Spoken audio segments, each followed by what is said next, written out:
To promote my new flower shop, I had one place print my business cards, another print my brochures, and a third, my signs. Now my roses aren't red, my violets aren't blue, my geraniums look dead, and I don't know what to do. Staples can help your business stand out with signs, banners, and brochures that are a true reflection of your company. And now at Staples, spend $50 or more on print and marketing services and get $5 off your next in-store purchase. Now my business is blossoming, and I'm spending less green. Exclusions apply. In-store only. Ends 6/23/18.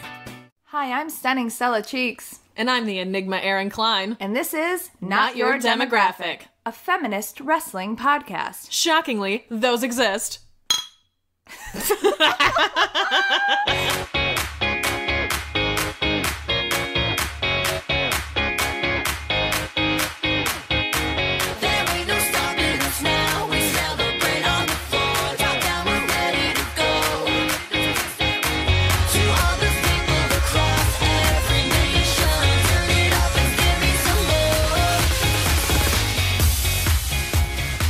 Welcome to the podcast.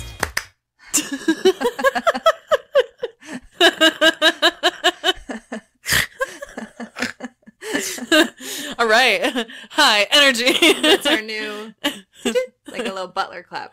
Right? All right. Okay, I'm fine with that. I don't know. It's hard to start this because we have the bumper up top, so it's like we already did the intro. Yeah, I know, right? We just have to like cold turkey start it every time. You know how we should start it? We should remind people that we have a Patreon. Oh, yeah. We don't do this until hour 2, usually. We also always forget about the Patreon. I know, every time.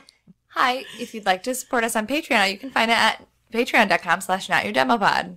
We have all kinds of really good stuff up. We are doing an Every Mania Ever series where we've released up to 4, and we'll be recording. Have we released 4? 3? Yeah, we've released 4, and we're recording one on Sunday. Right. We're just a little behind because you were gone for like a fucking month. I know. I'm sorry.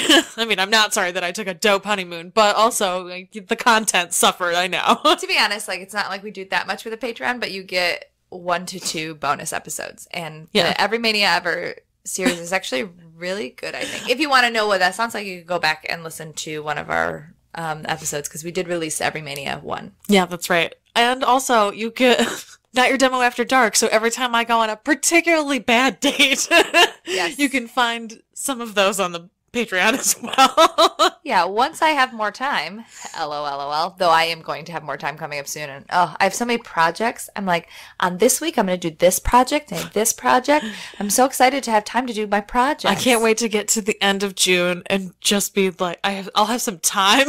June. Oh my God, June is killing me. Oh my God, I'm so fucking busy. Killing me. Have you gotten your dress hemmed for Emily's wedding yet? Oh, I'm not hemming it. Oh, you're not? Okay. I'll be fine. If I wear like high enough heel, I'll be fine. Oh, okay. Yeah, I'm wearing like 5-inch heels. They're fucking high, but they're like sort of white because they're fucking nude. I was like, I cannot wear normal heels. Beige. Mine are like nude color. They're your nude color. They're beige. Oh, yes, you're right. They're labeled nude, but you're correct. They are a beige color. They are really high, and I was like, I still need to get this dress hemmed like 5 inches. It's so fucking long on me. Oh, maybe I should try mine on again. You should absolutely try it on. There's like a foot of extra fabric. That'd be so funny. I'm just like stepping all over it. I was like, I think I'll be okay with this. And I'm like, oh no, not at all. Yeah, I should try that on after this podcast. Yeah. This wedding is soon. It is soon. And then once we get to the other side of it, then we'll be much more free to do things for our Patreon. Bringing it back around. Follow us. Yes. So also, if you want a rad shirt, go to What a Maneuver and buy one of our shirts. Yeah, that's true. We have shirts. They're awesome. Actually, we have really cool shirts. We're bad at pimping that stuff. I know. I'm really bad at self-promotion. My brother-in-law's sister contacted me while I was on my honeymoon and was like... How dare. Just kidding. Well, she was like, hey, I have some questions about wrestling, and I thought maybe you might know some stuff because I've seen you talk about it on Facebook before. And I was like, oh, girl, you came to the right place. And so I talked to her about wrestling for like an hour. And then I was like, oh, here are some podcast recommendations. And at the end, she was like, don't you have a podcast? And I was like, oh, also, yeah, I have a podcast. You should listen to my podcast since you know who I am and already respect my opinion. I like didn't even think to recommend it to someone I'm like literally related to. So I need to be way better about self-promotion. That's really funny. I didn't even think about it. I was like, I feel bad pushing my podcast, but I'm like, oh, we're actually like good at this. You probably should listen to this. And she like asked for my opinion in the first place. Hi, Maggie, if you're listening. How's your first week as Cage Side's social media editor been? Pretty good. I posted this video of Roman Reigns talking about eating beans on Monday, so I feel pretty good about that. Well, so I really enjoy live tweeting. That's what I do on the Twitter, essentially. On the Facebook, I'm kind of just posting our articles and getting people involved that way because Facebook blows. Like, it's a cesspool. Anybody who does social media knows, like, you can't at this point in time with all the algorithms and like what Facebook's doing. It's like pointless to do a lot to make a huge effort on Facebook. Mm-hmm. Still, like, reaches people and people comment and stuff, but like whatever. It needs to be like community driven in order to like really succeed. But Cage Side just recently got an Instagram, and the person that was doing it before was doing a good job, but wasn't posting a ton. And I was like, oh, we can Instagram. I'll be Instagramming. So I'm really focusing on building up the Instagram. Not weirdly, but like SB Nation, the owner, not the owner, but the like flagship company, yeah, the flagship blog, their social media person is amazing. So I've actually just been like stalking them, being like, what are your cool tips? What are you doing? I'm just like I'm not doing the same thing. I'm obviously posting like mixes of Finn Balor and drag queens and things like that. But, so if you have Instagram, make sure you follow Cage Side Seats on Instagram. And like when we go to live shows, like we'll be at Money in the Bank next week. I'm going to be doing stuff on the Cage Side Instagram. Okay. I'll be live tweeting, but I'll be doing a lot of like visual stuff on the cool. Instagram side. So cool. Yeah, follow along. It's been fun. I enjoy it. I don't know. I like being able to tweet about wrestling and be like, it's my job. It's my professional opinion. You know what's not fun though? The amount of people where I'm like, oh, I just got this new job. I'm the social media manager of Cage Side Seats, blah, blah, blah. And people are like, oh, neat. And I'm like, A, you obviously don't realize that like SB Nation blogs are real jobs. And B, like, be excited for me. For real. I just feel like they don't understand. Like the word blog makes it seem like a website I just made up instead of like. Yeah. Like a legit job. Absolutely. Incredible thing. Mm-hmm. So I just catch it. I'm like, SB Nation's owned by Vox. Everybody knows what Vox is, right? Okay, this is real to you now? Are you happy for me now? Yeah, I have to go like 4 chains up to be like, how far? How far do I need to go? Too long didn't read. I get paid to watch wrestling now. It's the best. It's the best. Other than that, I feel like I am going to die. Oh, yeah, absolutely. I have had like zero appetite from like anxiety and stress. I got really sick this weekend, and trying to write like a 5,000 word paper when you're sick is insane. Oh, it's impossible. The thing that I ended up turning in, I think is fine, but is not what I intended to. Like I intended to like write and really like do a good job with this paper, and due to like sickness and like pressure and like other things, like I just kind of like shit the bed on it. I don't think it's bad. I think I'll probably get a B on it, but it's not what I wanted to do. Yeah. It was just like all this stuff, and I've just been like so insanely stressed. Like my skin is freaking out. I got like an hour of sleep the other night. Like I used to be somebody who could do it all. And I still am getting everything done and getting it done in a way that it's still good. Like a B, that's my guess. A B is still good. Mm-hmm. Even if I get a C on this paper, I'll get a B in the class. Like it's still fine. It's just like, okay. Yeah. Maybe let's pull back a little. So you're discovering that you're not 22 anymore, is what you're saying? In the sunset of my 29th year. Yep. Uh-huh.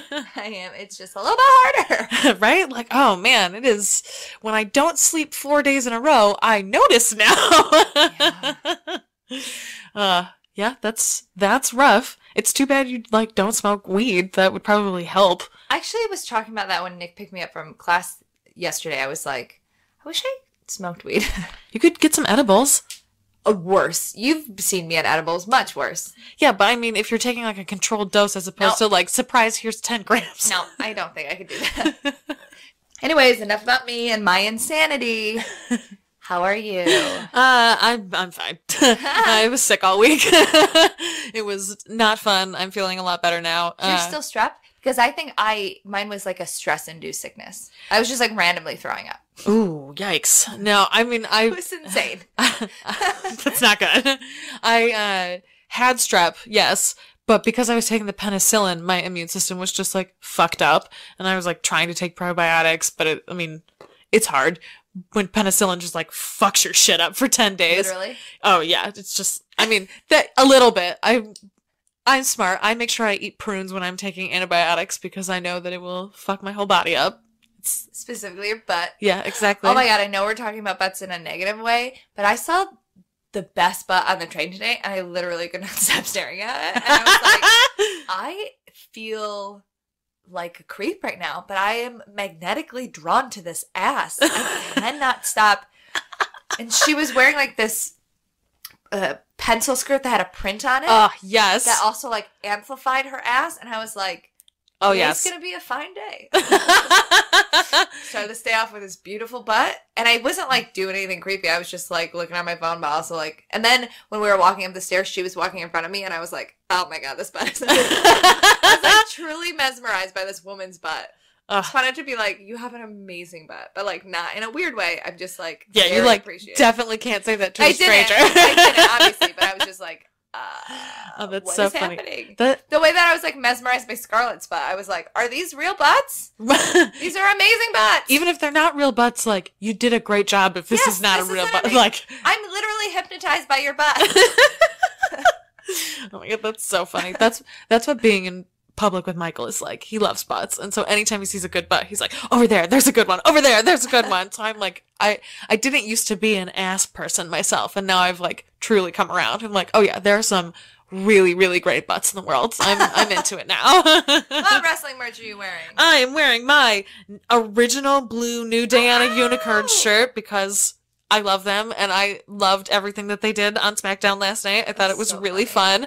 And also, I'm wearing my Nikki Bella Fearless hat. I know it doesn't technically count. I don't give a fuck. Total Divas is fucking my shit up. Oh my God. I like don't even know what to do about it. It is fucking me up so hard. I'm not wearing any merch because I'm having a meltdown. I'm currently in the process of having a meltdown, a week-long meltdown. So sometimes I come home and I'll change and I'll think about it. I'll put on an appropriate thing.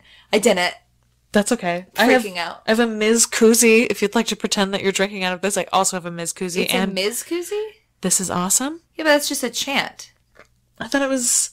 If it was a Ms. Koozie, oh, it would be upside down. W would be upside down. You're right. So it's just now I don't want your trash koozie. Yeah, you're right. I would have taken if it was the Ms. I could get you a box full of our own merch. I'm drinking wine. I don't need a kooze. Back to the original intent of our podcast. Booze and wrestling.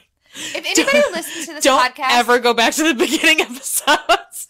You guys, if anybody listens to this podcast who is a mixologist, will you come up with a custom Not Your Demographic drink? Yes. I would literally die. And I do mean literally. I think I might be dying.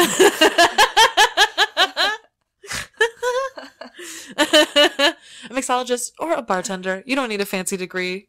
If you can make us a sweet... If you consider yourself a mixologist, even if you just because then we're going to get like some Fedora the Explorer who's like, I'm a mixologist. I took a course in community college. But if they do a good job, we don't have to hang out with them. That's true. We're not hanging out with you if you come up with a drink. But if it's good and I try it, then, we'll pimp your shit, I guess. Yeah, exactly. Make us a custom drink is what we're saying. We're both dying. We're both dying. I'm shrouded right now in a blanket. Stella's wearing like a whole comforter. A whole comforter. What are the newses? Pumpkin Cabana won their case. And by won their case, it just meant that they weren't charged. Because, you can't win if you're a defendant, right? I mean, you can win. The court finds in your favor. Right. I don't know legalese. Yeah, they found in their favor. They don't have to pay almost $4 million. Unbelievable. I did not know that that's how much he was. $1 per every download, and it was almost 4 million downloads. Bananas. Also, what would have happened? That's bananas that got that many downloads, too. That's kind of a shocking number. Yeah, absolutely. What would have happened to Colt Cabana if they had lost? Oh, it would have been fucking bad. CM Punk would have had to have paid for that, right? No. Colt Cabana would have been like, I'm not paying a dime of this. Right? Phil, look me in my eyes.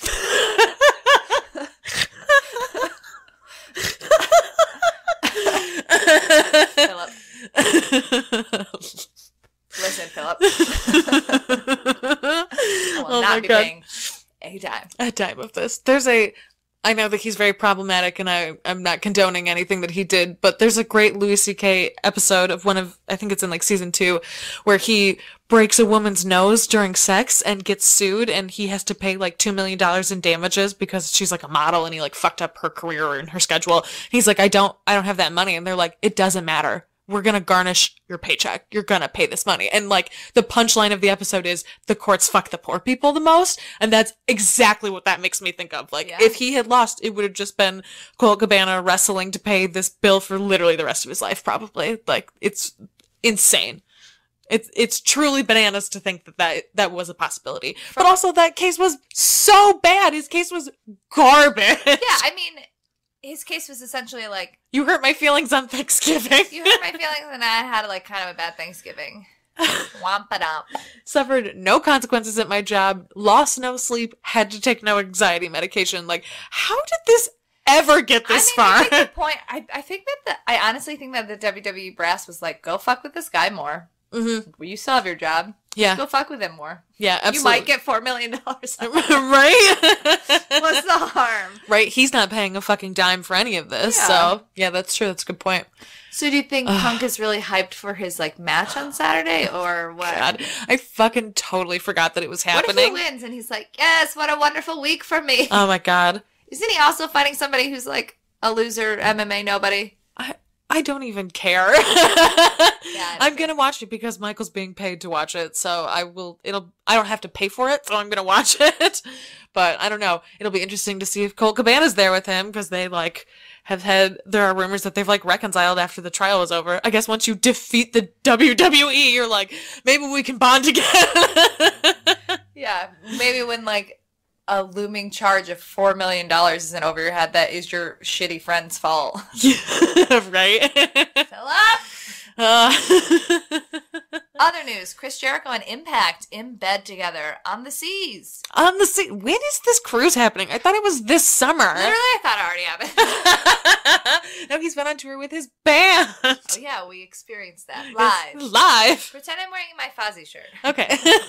Your molestation shirt. Yeah, with the little skull hands that are like titties. Mm-hmm. That's what I wore when we went to the fancy castle hotel. I didn't realize that's what I was wearing until we walked in and I was like, oh, I don't belong here.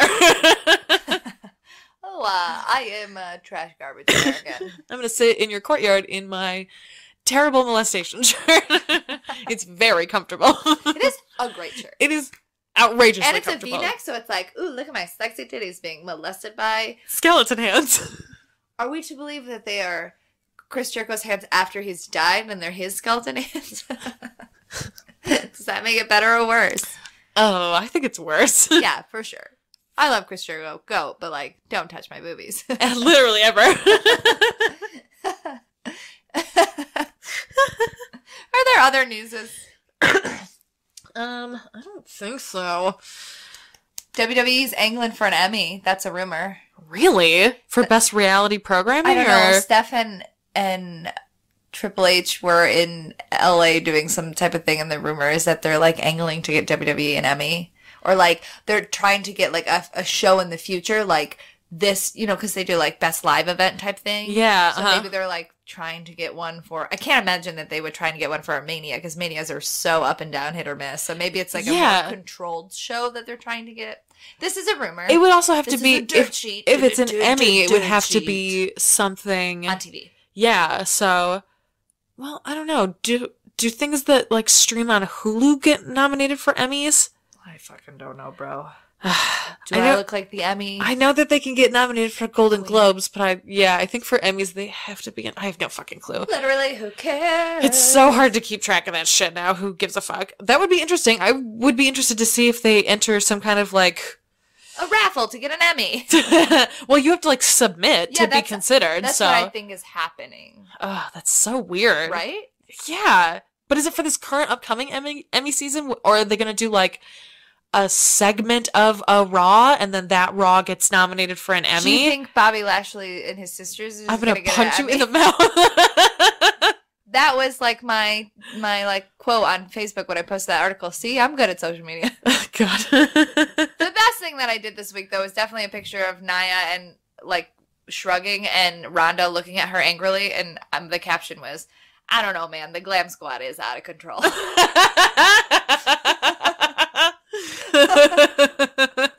Perfect. That's perfect. So I guess if you don't want content like that in your feed, don't follow. But who wouldn't, to be honest? No, I don't think I have any news. No more news. Let's talk about our feelings. Okay. Total Bellas. I'm going to say this. This is fucking killing me, man. As of this moment, actually, I have always thought this, but like, whatever. I don't think it's a work. I really don't. I think that if they have been broken up on and off again, whatever, since like January, like, obviously they have kept stuff under wraps, and they have, I mean, it would be stupid of them to not keep it under wraps, but I don't think they broke up for TV. I really don't. I think it was so real, you guys. I know it's reality TV, but I've watched a lot of reality TV. I've never been like, I'm uncomfortable watching this. Yeah, I agree. I've never watched anything that's made me so uncomfortable. Me and Nicholas were holding hands watching it. And he was like looking at me, and we were both like, oh my God. Oh my God. I watched it at work. Why would you do at such my a desk. ridiculous thing? Oh my, I had nothing to do. I literally ran out of work. I had nothing to do but sit for like way longer than an hour. I wound up being like 3 hours waiting for files to come. And I was like, all right, I'm just going to sit and watch this. And like immediately started crying. I was like shielding my face. I right when you walk in the front door of my office, my desk is right there. You should ask to be moved. I love being right there because it means I can leave whenever I want and literally no one notices ever. Right. It's the best. Pretty great. It is the best. I took a 2-hour lunch last week because no one noticed I was gone. I was no like, one knows that peace I'm out. there. Who cares? Check my time sheets. They'll all match up, bitch. So I'm like sitting there like hiding my face, like turned away from the door, trying to watch this on my phone on my desk, like openly crying. It was bad. Like, I feel like it's very weird because there are some strange inconsistencies about it. Like, I didn't watch the... Why is she wearing her ring? Because a bunch of people said that. Because when you are pretending not to be broken up, of course you would still be wearing your ring, dipshits. Yeah, and also, like, there's that... I didn't watch the 24 propaganda piece about the Women's Royal Rumble. I've heard it's very good. I just, like, haven't had time to fit it into my schedule. But apparently there's footage in that of her, like, sitting in John's lap, and they're, like, laughing and kissing, and, like, yeah, but those timelines don't line up. But also, if they're pretending to be in a relationship, like, that is not something that also, is unexpected. that tracks because, like, they were having a moment. Like, they clearly don't want to be not true. together. So if there is footage and people are like, oh, it's just regular Nikki and John, but it's them being like, I miss you. Oh my God, this is so hard. Yeah, that's true. And then, like, I mean, haven't you ever broken up with somebody and then continued to fuck them? No. Oh, well. Everybody else who's listening has. Yeah, I have a hard end of line policy. It's smart, but, like, because it makes things messy, but, like, that is realistic to me. Yeah, okay, that makes sense. That's even more realistic than, like, cold turkeying a relationship like that. That's true. I haven't, like, fucked my exes, but I've had, like, that emotional hangover kind of thing. So I understand that. That totally makes sense, actually. Yeah. I'm just saying, I think you are all cynical monsters, and it's real to me, damn it. Well, I also feel like part of it is that these clearly aren't organically happening in front of the cameras for the first time. They've clearly already had the, like, fucking breakup, and then they're now having this controlled breakup in front of the cameras. Like, that's true. It is being recreated, but it, like, if I've just broken up with someone and then I've got to reenact it in front of a camera, like, that still sucks a lot. Like, that's still, like, really awful. And also, like, I've never seen Nikki cry like that before. But it also seems like to me that they were like, okay, well, the storyline of this season is going to be we're going to do the wedding stuff, right? And then it seems to me like they had planned to do the Napa Valley, and like they had planned to have maybe like the John wants it in Massachusetts, but I want a Napa Valley. That seems like a very reality TV storyline. Right. But then it seems to me like it warped into like, oh no, keep rolling. This is the good shit. Yeah, it's, and also it's weird to know, like, this breakup is happening on Total Bellas for their Napa wedding. The wedding that got canceled in May was in Mexico and was clearly a different full wedding that they planned after they get back together after this, which means that there's another breakup at the end of another wedding. Like, that's more fucked up to me. Like, making that realization of like, oh fuck, this isn't even the wedding that got full stop called off. This is the first time that this happens. Like, that fucks me more than anything else. Like, oh fuck, like, you guys did this, had to film this for reality television, then actually did this later probably. Like, oh, that's rough. That is. And Nikki had to, like, as a producer, go through and, like, approve, edit all of this shit, going through this later again during their Mexico wed. Like, it just blows my mind. Like, that's fucking bananas to me. If it's all an elaborate work, it's the greatest work of all time. Yeah, like, if it is a work, get on your bravo. knees. Yeah. And, like, bow down to the genius that is. You watch sport, like, you want fucking kayfabe, then fuck you. If this is the work, then, like, this would be the craziest fucking kayfabe. Yeah, you little Mark should be, like, praising the Bellas. Yeah, this also, is bananas. If Brie was, like, a monster sister last week, she's, like, the best sister this week. She's literally like, Daniel, we can't rent that house because, or like, we can't do that one because this house, like, Nikki can't stay in this place. We need a place that Nikki can stay into. Like, that, I was like, oh, Brie. Yeah. You are a good sister. Rough. It's so, and also, like, this season has made me really like Daniel Bryan. He seems like a very supportive brother-in-law. Again, like I said, I feel like, we didn't, like I said, because this got deleted last week. Yeah.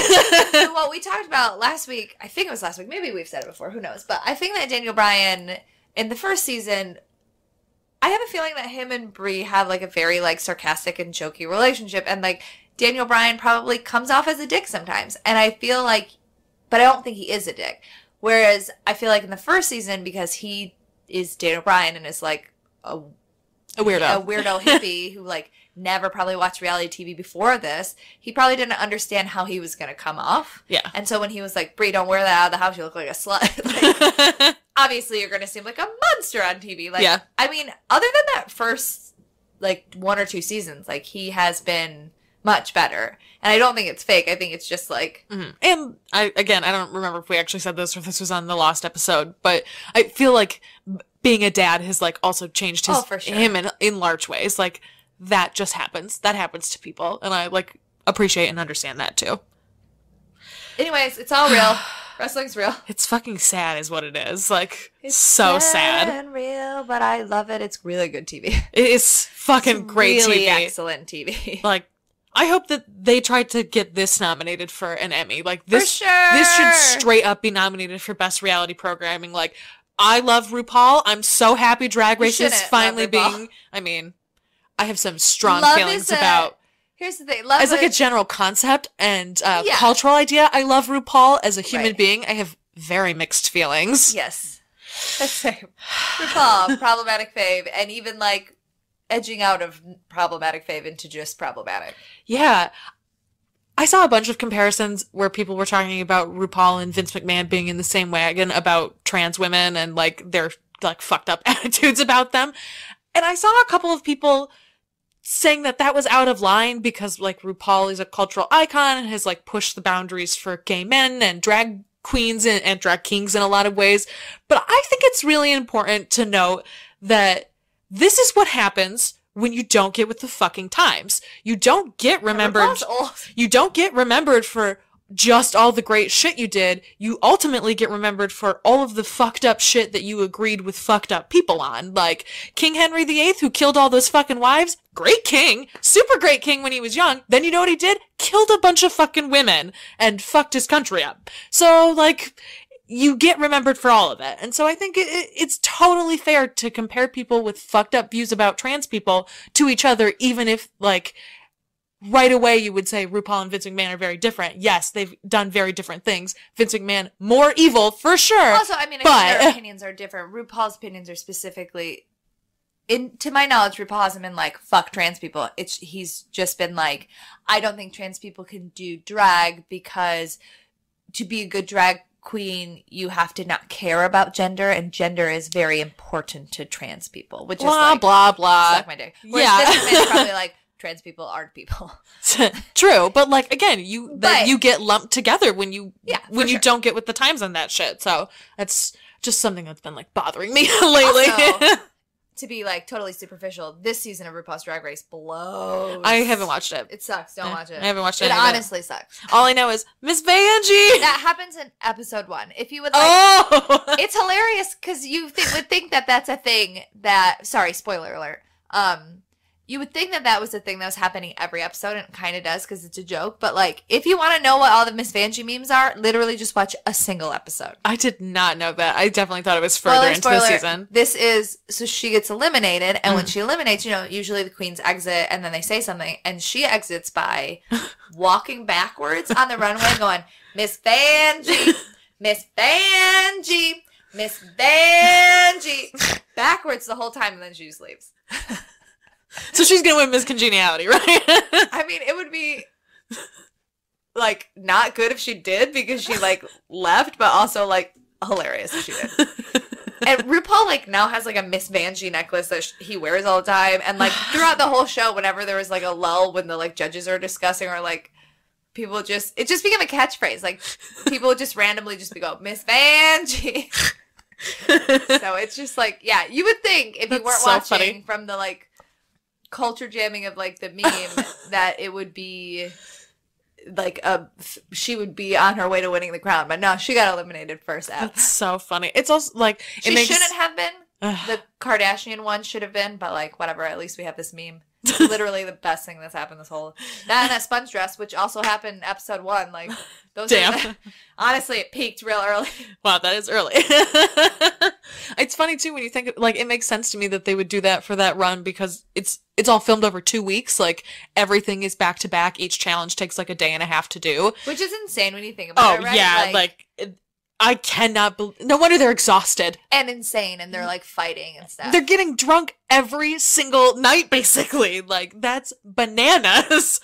Like, you're going into the untucked room while they're deliberating every night and getting trashed. No. Like, they only get one drink. They don't get drunk. They only get one drink. Because can you imagine, like... But they're back there for a long time because they have to, like, deliberate. Like, I thought they still got trash backstage. Oh, okay. They're only getting one drink, but... that makes more sense. But, like, it's like being drunk because you're not getting a lot of sleep and you're stressed and, like, blah, blah, blah, blah. So that makes sense that over 2 weeks, it's like, this hilarious thing happened on Monday, and now by Saturday, we still think it's fucking hilarious. Like, that makes a lot of sense to me. Yeah. That's super funny. Impact Wrestling presents Under Pressure. That's not how they said it. That's a lost opportunity. Because Impact Wrestling does this thing. They only have, like, 1 or 2 pay-per-views a year now, which, smart. But they have these, like, special showcase shows, like, 1 or 2, like, once a month, I think. But maybe it's, like, once every other month. So Under Pressure is, like, a pseudo pay-per-view where there's, like, big matches. Okay. So it's like the In My House stuff that WWE used to do where it's, like, it's a pay-per-view, but not really. But kind of. Yeah, it's like all the matches have, like, some kind of significance. It's not just, like, you know, the B team or whatever. Hey, they're number 1 contenders. They're the best. B stands for best. Sure does. So opens up with Sanjay, like, addressing everybody in Impact, like, a behind-the-scenes pre-Under Pressure thing where Sanjay's, because he's, like, a producer now, talking to everybody about, like, we're trying to get the situation under wraps, like, all these people have been attacked, like, we're working on it, but, like, I don't have any answers for you now, like, don't worry. And then Petey Williams stands up and is like, it's okay, like, we're on your side, like, we gotta figure it all out together, blah, blah, blah. And then later in the episode, there's, like, a video package that was done really well of, like, a montage of all the people who have been X'd. I don't know, that's what I'm calling it. And then it goes to Petey Williams standing over Sanjay, who has been X'd. I know everybody thinks it's suicide, and it might be suicide, but I have a feeling that I would not be shocked if it was Petey Williams as suicide. Or Petey Williams, like, reincarnation of suicide. Or Petey Williams, like, a staple of the X Division, but he's also, like, a pretty stale character. Like, this would be very interesting. And him standing up in that meeting, saying something, and then being the one that finds Sanjay, I don't know. I think that... It's very Golden State Killer. Yeah, no, absolutely. I mean, it's creepy. It might just be regular, but I was like, I don't know, this feels too pro wrestling-y. Oh, like, yeah. So I think if that's the direction they're going in, I'm all in on that. I think that's really cool. Very cool. But, you know, we'll see. The first match was the worst match. It was... Oh, good. Hook 'em early. It was Eli Drake versus Scott Steiner. Oh, great. It was... One of those people is good. It wasn't bad. You made a hilarious face. It wasn't bad. It just wasn't good, especially for, like, this, what is supposed to be, like, a big show. Yeah. It was fine. It didn't last that long. The last week, they lost their tag titles because Scott Steiner got a chair and accidentally hit Eli and the Drake with it. Eli Drake in the head with it. Eli and the Drake. Eli and the Drake. Eli and the Drake. Eli and the Drake. He got hit in the head with the chair instead of Z or E. But so Eli Drake hit Scott Steiner with the chair and he won, blah, blah, blah. Okay. So question mark as to what is happening with Scott Steiner going forward. But that has all wrapped itself up nicely with a little bow. That's good. The second match was Tessa versus Madison. Fuck yes. This match was very good. Tessa dominated the whole time. Of course. But then, because it's Tessa, she got really, like, mouthy with the ref because the ref, like, pulled her off because she was going too hard or whatever. Yeah. So she got, like, kind of mouthy with the ref, like, oh, do you know who I am? Blah, blah, blah, blah. And then Madison, like, took advantage of that and Madison won. So Madison won that match, which I think is really interesting because everyone just assumed Tessa would win. Yeah. Because she's coming in and bulldozing and she's, like, the new kid on the block. And Madison, like, in the promo, in the video package before this, Madison was like, I came back to do commentary. I did not come back to wrestle, but I am wrestling because Tessa won't fucking stop running her mouth. So everyone assumed that Tessa would win, but this is, like, an interesting way to keep, like, Madison relevant. Also, like, the history of the Knockouts division and, like, that strength relevant. Mm-hmm. But also, like, give an actual storyline to, like, Tessa and not just, like, she shows up, she's mouthy, she's great. Yeah. Mm-hmm. I like it. Especially because there's, like, a lot going on in the Knockouts title picture that, like, Tessa can't go right there. Like, it would make no fucking sense, especially, like, considering what happened later. Like, Tessa can't go in the title picture right now. Right. So it makes sense that she would be in this, like, weird middle feud. Mm-hmm. But it was a good match. Cool. So then we go to a backstage segment with LAX in their little poker room. And then Eddie Kingston walks in. King, right? So we all kind of knew that he was coming. He sits down and he essentially takes the Conan role, which is like, fine, we got rid of Conan, but they still seem, I guess, need like a manager, whatever. Fine. You know, last week we went into I was like, oh, Eddie Kingston had one of my favorite matches. Like, maybe I was wrong, like, blah, blah, blah, blah. Nope. Immediately. He's just like, he's Conan, but he's just doing the whole thing. He like was like, oh, before we start talking, let me bring in these. I got you 2 fine pieces of ass. That's literally what he said. I watched this segment. It was bad. Yeah, and I was not happy. Rubbing on them, and he's like, oh yeah, get that deep tissue, and then like it was just like, why are we like doing this? Like, we're reinforcing terrible like stereotypes of like Latin men and machismo bullshit. It doesn't serve the story, in my opinion, because they're good. I think it detracts from it because they're really good wrestlers, and it makes my stomach flip, and I don't want to watch it. And it's just like I was so happy when Conan was gone, and then I was like, oh, great, we're doing this again. Gross. The next match was Desmond Xavier versus Brian Cage. Oh. Yeah, this is really good. Cage won, naturally. Duh. This was one of the first times, especially in a one-on-one match, because like I feel like the other times on Impact when, other than Lashley, but other times when people have gotten like close to beating him or even getting really any offense on Cage, it's been in like multiple man matches. This was the first time in a match that wasn't Lashley, who ultimately lost, their like feud, where Desmond was like kicking ass. Like awesome. It was I like him a lot. Me too. It was an actual match, which I appreciated. And especially, like, we've built Brian Cage up as this monster for a long time now. I think he can at least stand some competition. Yeah. Even if the point is for him to still go over, like, it makes him look strong. It makes him look stronger. Like, we've established he's a beast, but now he's, like, taking out, like, more upper echelon guys. Like, that's good. Mm-hmm. Yeah. And I like the combination of the two of them because it's nice to see Cage move like an X Division wrestler. Which like, is the best. He's so good at it. Like, he just is very nimble for someone his size. Like, speaking of which, Lucha Underground next week. Fuck yes. We said this last week, but it got cut out. But we're going to watch Lucha live on Wednesdays so that our coverage of Lucha will be up to date on the podcast. So yeah, don't worry about it. Also, it's just like nice for us because we can be like, let's watch wrestling together. Yes. Hang on there. Eddie Edwards is going to go to the woods. He's got to go to the woods. He's got to go to the woods, and he's going to murder Sami Callihan. This segment was so weird. It was just like this weird hallway segment. Alicia is there. Eddie comes up. He goes, I got it all figured out, man. He's wearing like a hoodie. He's like, I got to figure it out. I'm going to go to the woods. Done. And then it will be done. And then it'll be back to us. We got this. And Alicia's like, what? What do you mean? We're not going to the woods. No, you're not going to the woods. I'm going to the woods, and I'm going to murder Sami Callihan. We're not okay. It was just delivered so, like, wooden, but also like excited. It seemed excited like wood. he was having excited wood. He seemed like he was having like an intense manic episode. That's really what it felt like. Like, yeah, I got this idea. I'm gonna go to the woods and I'm gonna murder this man. And she's like, "Yo, bro, so slow down and back up like 100 steps." Yo, bro, gonna go to the woods, Alicia. It's gonna be good. Then the best part of the night, Sue and Allie had a Knockouts title match. Mm-hmm. And like I said, the past weeks, there's been these like buildups of like Allie kind of becoming like darker after Sue literally set Rosemary on fire.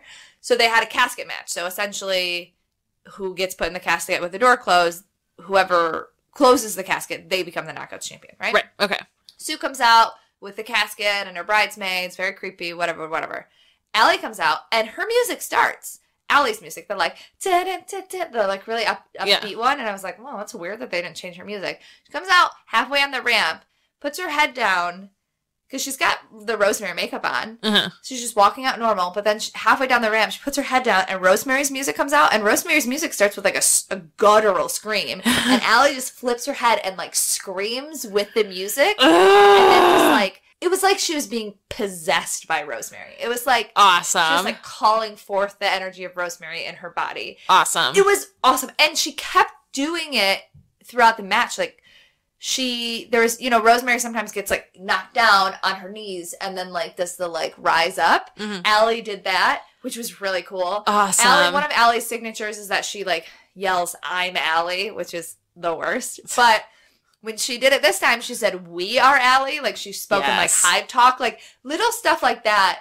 It was so good. Just like the character work of Allie and like Sue's face when like the Rosemary music hit, like it was really good. The match itself was good. It wasn't like the most incredible thing, but like that's not why we were watching. We were watching it for like this character in the story. Yeah. Sue almost got put in the casket many times. Like she like stopped it with her hand once. She like stopped it with her head once. Allie almost won several times, but then Sue got the mandible claw on, and with that like bloody, like fucked up glove, gross. And like so deep in it. I feel like I've never seen a mandible claw like that deep into someone's mouth, and essentially like drove Allie's whole body into the casket from her mouth. Whoa. Which was really interesting. Like, instead of like, oh, I got knocked off the ring, and like, it was just like, I'm going to put you in this casket. And so Sue Young is the Impact champion right now. All right. Cool. Also, is she going to light Allie on fire? Like, that's what happened the last time somebody got put in a casket. She put Rosemary in the casket, she spit red mist on it, and it lit on fire. I mean, is Allie going to get lit on fire? We found out tomorrow. I'm going to make Ray Ray watch Impact with me tomorrow. We're going to get pedicures, and then we're going to watch Impact. Ooh, that sounds fun. Yeah, it's like my 1 week where I don't have school on Thursday. So I'm like, treat yourself. Absolutely. And then the main event was Pentagon versus Austin Aries. I love Pentagon a lot, especially obviously on Lucha and in AEW, but like, although the wrestling has been really good and it's really served Austin Aries, his character is not like great on Impact. It just doesn't translate as well. Yeah, I can see that. People are excited because they know who he is. It doesn't like if you didn't know who he was, like you would not be invested at all. Yeah, you wouldn't get it. This match, however, was really good because they're very good wrestlers. Blah blah blah. Great match. Watching it, entertained. Who's gonna win? Blah blah blah. The way that it ends was brilliant. It ended 3 times. It was like a fucking Lord of the Rings. Oh, great. like, movie. First time, Austin Aries gets. So they're both really intense throughout the whole thing, right? Because there's like a lot at stake. And they're like super focused on each other, which is important considering what happens at the end. So the first time, Austin Aries gets Penta outside the ring and puts him in a last chancery and holds the last chancery too long. So they get counted out. So the match ends. Austin Aries grabs a mic and is like, no, these people deserve an ending. You deserve an ending. Like, don't walk away. Like, that's not a way to be a real champ. Let's start this match over. Penta agrees. So they wrestle a little bit. Austin hits him with a really hard discus clothesline, knocks Penta kind of almost out of the ring, like kind of just laying on the ropes. Austin walks through the ropes to like pick up Penta. Penta reverses it. Package pile drives him on the ring apron. Ugh. And then they both fall out of the ring and they're both like fucked up. So then there's the second count out. Mm-hmm. This time, Penta grabs the mic and is like, again, let's restart it. While the ref is turned around to do ding, ding, ding, Austin Aries low blowed him, like punched him right in the dick. Oh, awesome. And then immediately won. And he was like, I'm the champ now. And everyone was like, oh, Austin Aries, back to the Austin Aries we fucking know and love. This fucking guy. But so both titles changed that night. All right. And it was a really good way. Like, the stakes were like high, and like they both were like yelling, like, start it again. Like, it was a really good match. Cool. And a good way to switch the title, especially considering the last time it was a 3-way. And to all the people who were like, oh, it looks like they're copying WWE with the like low blow, blah, blah, like, first of all, this was filmed ages ago. It was filmed ages ago, and also like low blows are low blows. It's goddamn wrestling. Everybody punches each other in the dick. It's Taker and Brock did it too. Who gives a fuck? Everybody punched each other in the dick. Yeah. That's how that works. That's literally probably like why Joey Ryan was like, I got an idea. Right?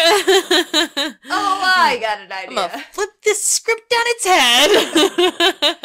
It wasn't like the best Impact show I've ever seen. Like the Eli Steiner match was not great. The Eddie Kingston stuff was not great. Blah blah blah. But like Sue and Allie was excellent. Penta and Austin Aries was excellent. Like it definitely set up a bunch of storylines.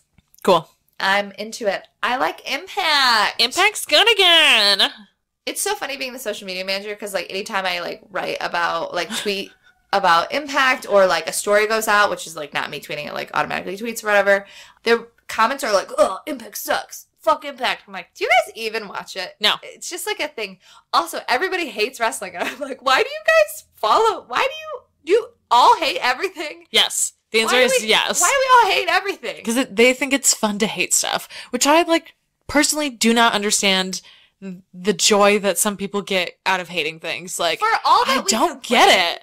There are a lot of things that we don't like and that we complain about and that we critique, but like for the most part, I like the stuff that I like brings me real joy and outweighs the stuff that I hate. Absolutely.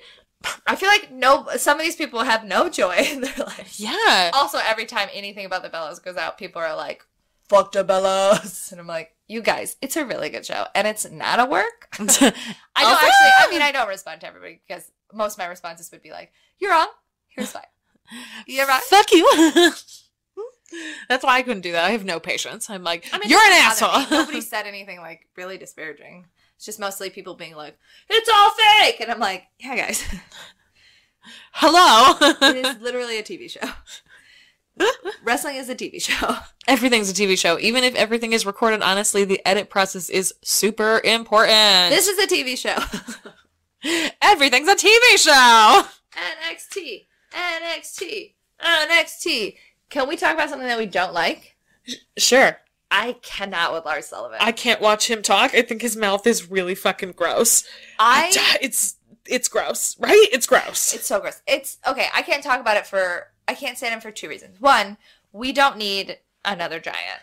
Nope. Right now, especially right now. Like we don't. Like we just don't. We have Braun Strowman, which is great, but we also have people who are like big guys. We have a Lashley. We have Big E. And in the tag division in NXT, you have Raw, like you have War Raiders, and you have Heavy Machinery. Yes, they're different, but like, we don't need that many fucking big guys. And in his promo, he was like, "Nobody's as strong as me. Nobody's as this as me." And I'm like, literally, Braun Strowman is all of those things and more. Yeah. What happens when you move to the main roster? He has to be on a different show, or they become some kind of weird tag team. No. Awful. Ruin Braun Strowman immediately. His promo was fine, except for it didn't feel genuine. I didn't like it. I don't particularly like his wrestling. And then cherry on top, like, his mouth is gross. It's gross.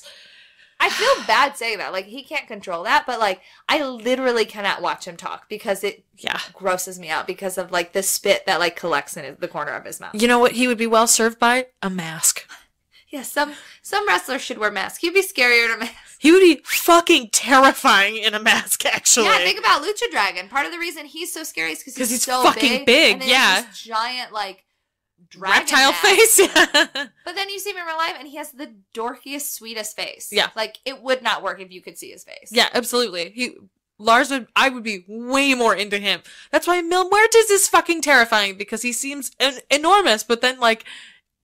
If you don't want to know who he is, close your ears for like 30 seconds. You see Jeff Cobb and he's like the most adorable man. Mil Muertes is not Jeff Cobb. Or Matanza. Sorry, that's what I meant. Like, Mil Muertes looks like Dracula without his mask. Yeah, he totally He does. looks fully like Dracula without his mask. I forgot about that. Yeah, sorry, I mixed those two up. Matanza, like, he's frightening in those promos. He, like, beats the walls and is bloody and shit. Jeff Cobb has a baby face and a big dick. Also, have you ever seen him run with a suitcase? It's the most adorable thing I've ever seen in my life. Jeff Cobb has a big dick. Don't you remember that? Peen Watch? Oh, yeah. Where the icon was just his dick. King of the Peen. That's right. Jeff Cobb for... I totally forgot about that. Jeff Cobb's penis was so big in one of his promo photos that the Twitter algorithm made it the circle that previewed in the photo.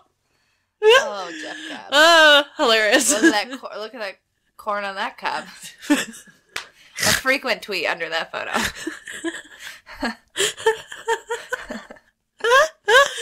Anyways, I love Alistair. I'm not looking forward to this match at all. And honestly, if Lars wins, like... He's not gonna win. He can't, right? He can't win.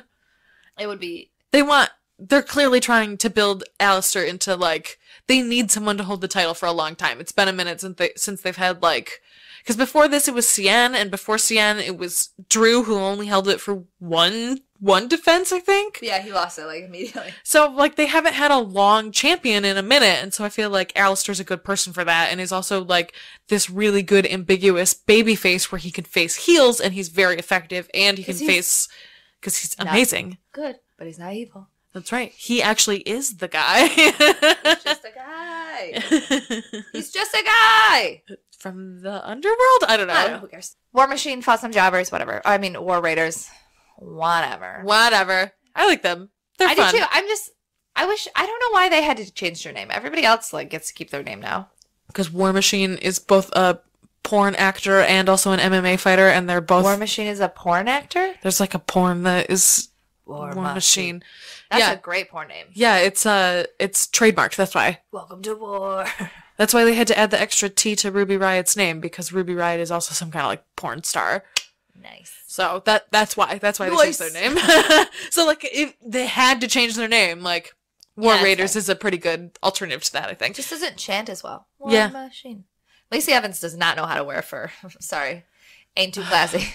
No, she, girl. Like, weirdly danced in it. Also, the wrong gloves to wear with that fur. Everything about her bothers me. I was truly offended by the fur and gloves combo. Like, those are the wrong gloves to wear. First of all, those gloves look like you bought them at Lover's Lane. Like, can we not? Because she did. Can we not? Need a good glove source. I have several. Yeah, it's unfortunate. Her promos aren't, like, hesitant and bad, but something about them is still not great, and I'm just, like, so irritated by her. I like watching her in the ring. I hate everything else about it. Ugh. I do think that she's a talented performer, and I think that her in-ring work is interesting. I think she's got an interesting style. I just don't, like... I'm so distracted by how much I hate her character that I, like, can't even concentrate on her wrestling. I hate it. EC3 versus Fabian Eichner, but that's not why we care about this match. Johnny Gargano. So weird. I know that EC3 was like, bro. Right?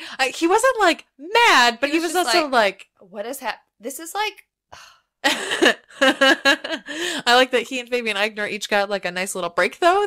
And the ref was like, I guess I'm not going to count. I'm really confused, too. Like, definitely should have been a count out, but all three of them were like, what the fuck is happening?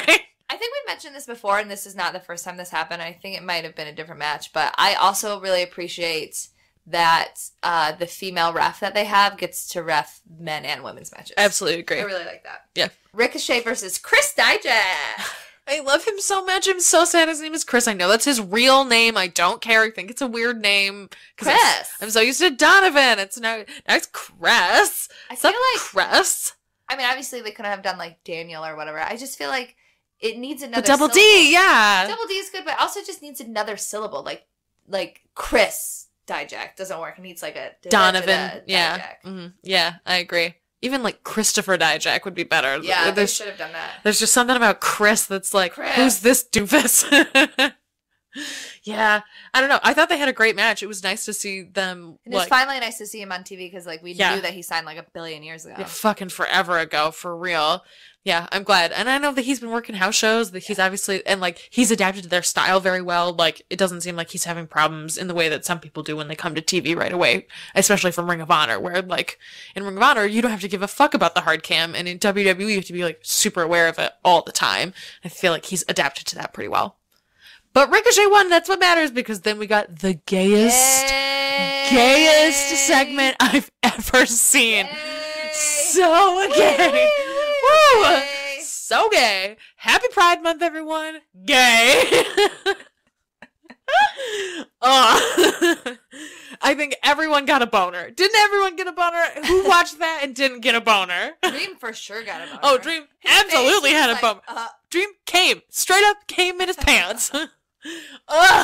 Just Ricochet leaning into the mic. Then show me. I mean, that's gonna be an incredible match. Oh my god, absolutely. Also, I like that they were like not really dunking on each other. They were like kind of like hate flirting. The whole Dream is one of the greatest performers I've ever seen. When the spotlight hits your beautiful face, like, are y'all just gonna fuck? Like, worst case slash best case. Exactly. I was like, worst case scenario, we get to watch them literally fuck in the ring. So I'm like, is that the worst? Exactly. The best case scenario. I mean, it's the worst slash best in that we don't get to see them wrestle, but like, I would absolutely watch them fuck. So I'm cool with it.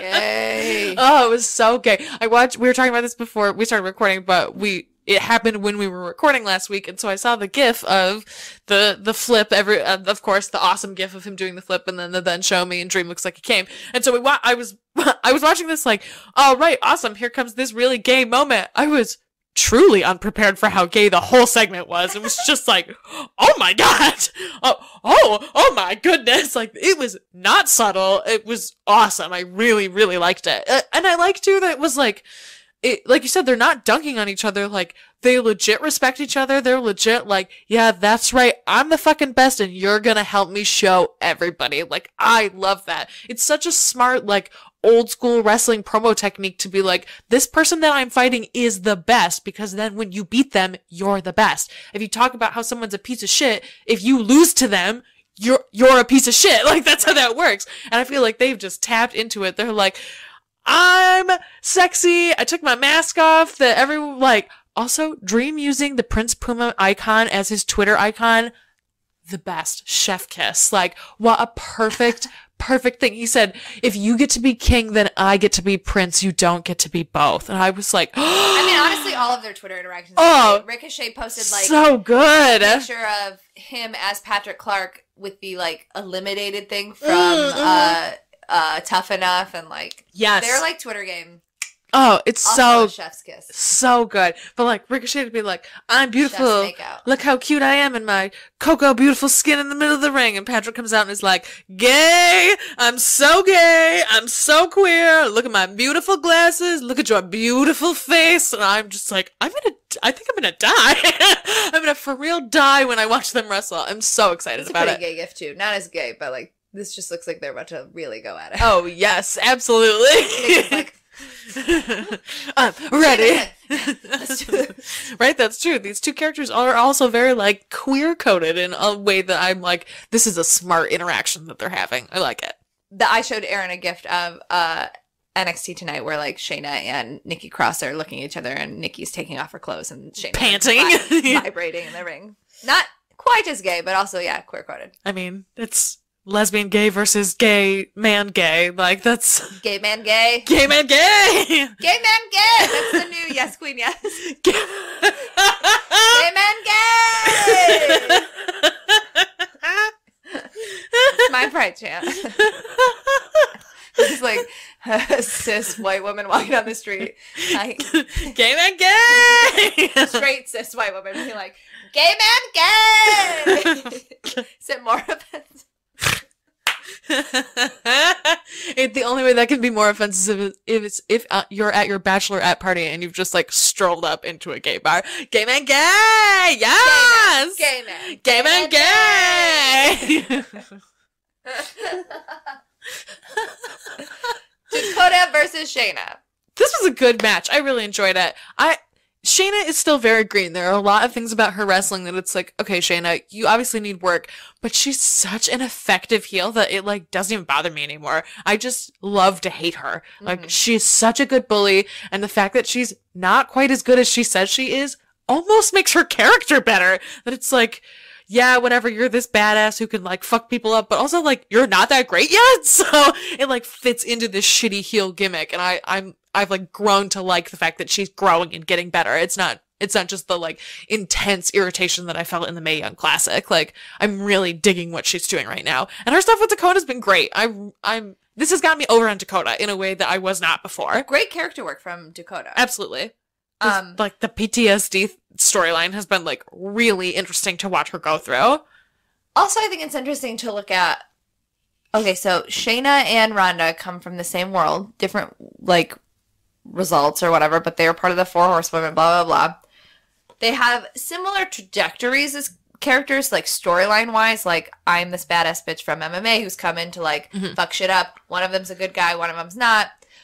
I think it's really interesting that the Glam Squad has really figured out Shayna's look in a really effective way. Like, Shayna is wearing makeup when she wouldn't, when we would see her in like shimmer and stuff, but it's enhances her character. Yeah. Whereas like Ronda's makeup and hair is so distracting. Oh man. She literally looked like you did her hair this week. Oh, it was bad. It was just like, so we're bad. just gonna throw some braids in and walk out the door. That's absolutely right. I knew better than to do a full like hairline French braid though. Like, what are you doing? This is only works if you're doing like some kind of updo. You can't just have them dangling there. Yeah, and like the rest of your hair isn't like throw that whole shit in a fishtail braid. Like that's not that hard. I mean, fishtail braids are hard, but they probably aren't for the Glam Squad. That's what I mean. Like someone's standing behind her doing her hair. It's probably like scoop, scoop, scoop, scoop. All right, I'm done. Like it's not like she has to. Maybe she does do her own hair, and that's why it's trash. They should take the color red away from the Glam Squad. Full stop. Red lips, red eyeshadow, red eyeliner. It all needs to stop. Oh yeah, it's gone too far. Honestly, the only people that are allowed to wear red lipstick are the Bella Twins, I feel like, because it looks insane whenever they put it on anyone else. They overdraw Paige's mouth so much. Like, what is happening here? I can't tell how much is collagen. I can't tell how much is Glam Squad. Like, it's a very weird mix. But the important part about this match is that, so Shayna won, and then while she was, like, celebrating or whatever. Beating the shit out of Dakota, she was like... Yeah, that's her way of celebrating. Oh, okay. Fair. It's clearly her way of celebrating, is to tap people out. All right. Nikki came out and fucked her shit up, and then became the NXT Women's Champion? There's just Dakota! She's not. And Nikki Cross just became the NXT Women's Champion. There's just one problem. She didn't. Marinallo. Spot on. Chef kiss. I loved the end segment. I thought it was great. It was such a good segment for all three of them. Dakota, you're the referee. Just screaming in her crazy voice. We're talking about how sanity, the idea of sanity, but specifically Nikki, is really brilliant because they don't exist to be good guys. They don't exist to be heels. They literally are agents of chaos. And so they can walk the line between good and bad. Because clearly, like, Nikki is a face right now, but, like, she's nuts. Yeah. That's the whole point. Yeah, absolutely. She's, like, the actual manifestation of the gimmick that Dean has pretended to have for, like, 5 years. Like, she actually is, like, asylum crazy. And I like it. I think it's awesome. Watching her swing that belt around, here for it. It was great. Like, oh my god. Like, you must actually be crazy to be swinging this shit around like that. I can't wait to see this match. I'm super excited about it. I think it's gonna be really good. And also, I'm like, I really hope Nikki wins. I think Dream Ricochet is gonna be the match of the night, but I hope that Nikki Shayna is good. I think, again, Shayna's really green, but I think that the story and the character, I think it can be really good. Wasn't Nikki the one that had the last man standing match with Asuka? Yes. Like, Nikki's an incredible wrestler. She's fucking awesome. I feel like she can also carry Shayna in a way that Shayna needs to kind of elevate to a really great match right now, but like I believe that she can follow her into a great match. Also, if something goes wrong, they have the added benefit of Agent of Chaos. Like, shit goes wrong because it's supposed to go wrong because chaos. Absolutely. Yeah, totally. I just love this. I love Dakota Kai's very confused face when she held up the belt like a real ref. She was like, I'm the ref now, okay? Okay, I'm the ref now. I loved it. Let's talk about Raw, baby. Let's talk about you and me. Let's talk about Raw.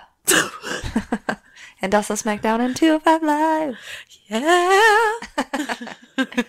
Elias. Talking shit. Seth comes out and is like, yo, bro, don't talk shit. That was real not cool. You taking that guitar to my face. Turn it into dust. Not good. And then Jinder came out and was like, I'm gonna fuck your shit up, Seth. I'm a bad guy. And then Sunil Singh was like, I'm great. Everybody loves me. Bollywood boys. That's how I read it, at least. He is great. He is great. And then Roman was like, I'm back. That's how that segment went. Yeah, I agree. That sounds absolutely accurate to me. And then they won, and then they fought, and then Jinder won, and everyone was like, what is happening? Yep. You know, Money in the Bank. Cha-ching. Right? We're just leading up to Money in the Bank. Roman Reigns. I wish he walked out and went, I'm back. Straight up lifted it from Paige. This is my gimmick now. So Kurt Hawkins comes out and is like, I'm at 199, blah, blah, blah. But, like, he lost twice over the weekend. Their math is wrong. They clearly, like, fucked up and were like, no, we gotta save it for Monday. We gotta save it for Monday. We gotta do tacos. But, Taco Tuesday, but our Monday. Nobody's paying attention to these house shows. Except for people are, because it's the running gimmick of the count. Like, oh, I thought it was including the weekend that he got to. Oh, okay. Ugh. I mean, it's the Goldberg streak. There are no real numbers. It doesn't matter. Reporting.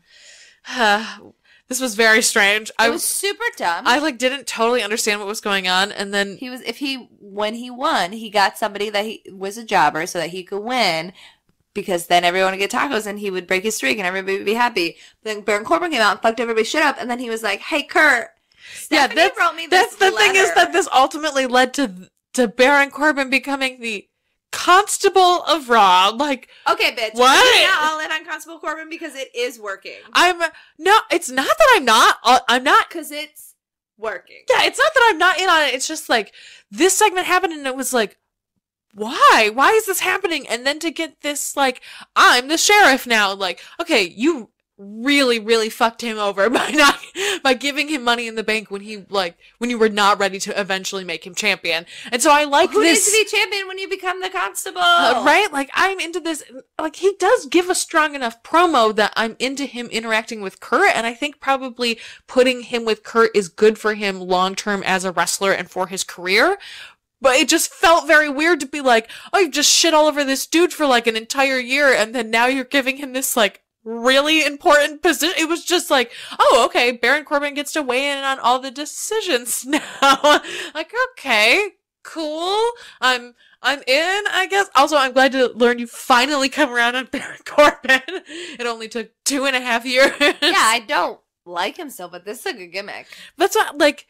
I like that he's adaptable. I like that he clearly will do whatever they want him to do, like, and that he still seems like a legit dude, like, still stands up for people in locker rooms, still is for gay rights. I'm into that. That's like 2 up on several other people in the company. Several other people. Yeah, I guess I'm in. I'm all in on Constable Corbin. I love that Stephanie just tells the bad guys, like, just tell Kurt I said it was fine. And they're like, yeah. Hey, Kurt, like, she can't even throw him a text. Right? I had this letter typed out, and now I'm going to have Baron hand deliver it to you, so you're extra surprised. Like, what the fuck is this? I had high hopes for Natty and Nia.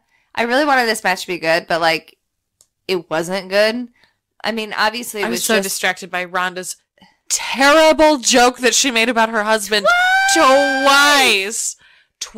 I think she didn't. She was like, oh, we threw the commercial, so nobody heard it. So I'm going to tell it again. Oh, no, bitch. We all heard you. You didn't need to say it again. The only person that says, like, I'm ripe for the picking is my husband.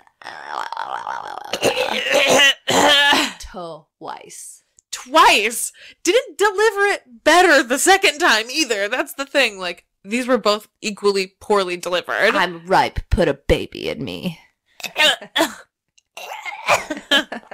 Ugh. I was sad that this match was bad though, because like I know that it was just to move the storyline along, but I also expected it to be a good match, and it sucked.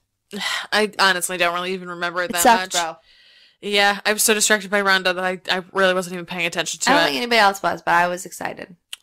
And I Huh. got my feelings hurt, just like Natty got her knee hurt. Also, like, the stupidest way to end this was to just have them, like, weirdly stand around in the ring and not have Nia attack Ronda, not have Ronda try to fight Nia in any way. Like, I felt like it was supposed to, this should have been a segment that showcased to us Ronda can do anything. Right. And it showcased to us Ronda She can't do anything. Like, they should have at least had a shoving match. They could have done anything. And, like, especially after last week where Nia was like, hey, your dumb face isn't scary. I'm not intimidated by you. Like, You cute. You cute. You cute. Like, there was... Ronda should have been pissed. Even as a good guy, she should have been pissed and been like, get the fuck out of my space, and like done anything confrontational with her, but didn't know how to do that, didn't know how to comfort Natty. I was like, Natty's definitely not hurt, because there's no way in shit they would let Ronda carry her if she actually was hurt, because Ronda's never helped a human being in her life. Does not know how to help anyone walk who is injured. Like, can't help anyone up, doesn't know how to ask if someone's okay, does not know how to do that, does not have those skills. So I was like, well, that's good to know that Natty's okay then. I'm happy at least in that regard. It was confusing at first. I was like, yeah. She did a really, really good job. It was smart too, because she does that move all the time, and like, she probably was like, oh, absolutely. I can work an injury on that. Absolutely. I know how to hit these ropes. Cool. I also like the backstage segment that followed, because Nia and Ronda getting into it, that was the point of it, blah, blah, blah, set up their feud. But I thought that Natty in particular did a good job. Being like, you're both my friends. Just stop making this thing about me, about you, dicks. Yeah, right? My knee hurts. I'm Natty! She mommed them and was like, I might be out of Money in the Bank, and all you guys are doing is like asking who's the better friend. Like, fuck you guys. You're both shitty friends. Yeah, I did like that. Give me that. a crutch. Crutches that were comically too small. I was like, oh, girl. These are not the right size for you. Again, confirmation. Not her, actually, which was nice. Like, in some ways, like, there are weird inconsistencies that I'm like, oh, this is nice that I know that you're not actually fucked up. That's good. You ain't fucked up, girl. Not yet. Not yet. I don't know. Sure. There was Bobby Roode versus Braun, but it was really Braun versus the ladder. Smash. That was dope. That was dope. Also, Bobby Roode was good. I enjoyed him in this. Bobby Roode sold the shit out of that. Oh, absolutely. He gives a great face. He's very good at it. I saw someone say that he gives good face like old school Southern Territory wrestlers, and Bobby Roode is an old school Southern Territory wrestler. Absolutely, but full stop. But to like see it translate on TV in that way, I think is like awesome. Like especially at this level for him, I think that he's doing a really good job. And there's a bunch of rumors that he's going to turn heel again, which is he should be heel. He absolutely should be a heel. He's over on the main roster. Like I think even though I think he's a way better heel, it did make sense to turn him face. Like, people love the song. It did get him over on the main roster. Like, he's over now, and now when the heel turn... Instead, it's just like you come in and you're a fucking dick. And people are like... Yeah, that's true. The people who don't watch NXT need the time to learn to love him, and then now it's like, it will feel even better when he turns heel. Because the people who watch NXT loved him as a bad guy because they were like, the song and the gimmick, and it's funny, and we also know who he is because we watch DNA because we're all fucking little marks, blah, blah, blah. But he came out on a monolith! Right. If you don't know who Bobby Roode is, and that's the gimmick in the song, it makes sense to make him a good guy when you introduce him to the whole universe. Right, exactly. And, like, that song translates so well between good and bad that, like, you don't have to do a Shinsuke-style rewrite of his song. You can just make him an asshole, and, like, that totally works. Bobby Lashley loves the gram.